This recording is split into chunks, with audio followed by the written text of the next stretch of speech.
Ak vás zaujíma, či je broker Race Option podvod, potom ste na správnom mieste. V tomto videu vám poviem o tom, či je bezpečné investovať u tohto makléra a na čo si dať pozor pred otvorením demo účtu. Poďme k veci. Race Option nemá žiadnu vládnu licenciu, pretože pôsobí len v krajinách, kde sa takýto certifikát nevyžaduje. Race Option je veľmi populárny broker, ktorý má veľmi bohatú ponuku a skvelé analytické nástroje. Race Option nie je podvod. Ak si chcete otvoriť účet u tohto brokera, potom odkaz nájdete v popise tohto videa. A ak hľadáte brokera, ktorý je certifikovaný, potom v popise nájdete aj alternatívneho brokera.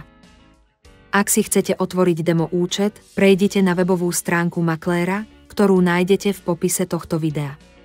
Ak si otvoríte účet pomocou nášho odkazu, získate prístup k bezplatnému demo účtu a voliteľnému bonusu za vklad.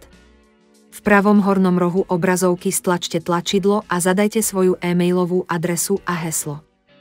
Potom potvrďte svoju registráciu a je to hotové. Po chvíli budete presmerovaní do obchodnej platformy, kde si môžete otestovať svoje stratégie bez akéhokoľvek rizika. Nájdete tu konfigurátor obchodov, ktorý vám umožní zmeniť čas expirácie, veľkosť investície a smer investície. Ak si myslíte, že cena v blízkej budúcnosti vzrastie, stlačte zelené tlačidlo. A ak si myslíte, že cena bude klesať, potom stlačte červené tlačidlo.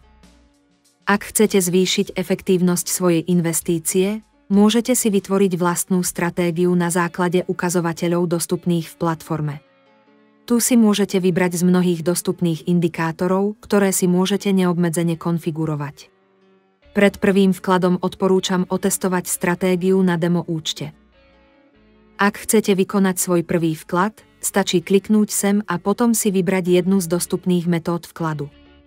Vklad môžete vykonať pomocou online peňaženiek, kryptomien a kreditných kariet. V závislosti od toho, v ktorej krajine žijete, sa môžu spôsoby platby líšiť. Aby ste si mohli svoj vklad vybrať, budete musieť overiť svoj účet. Budete musieť potvrdiť svoju totožnosť a adresu bydliska. Na tento účel si budete musieť pripraviť fotografiu občianskeho preukazu alebo pasu. Overenie je potrebné, pretože maklér musí dodržiavať predpisy proti praniu špinavých peňazí. Dúfam, že toto video bolo pre vás užitočné. Ak áno, zanechajte like a prihláste sa na odber tohto kanála, aby ste boli informovaní o nových videách zo sveta investícií. Ďakujem za sledovanie.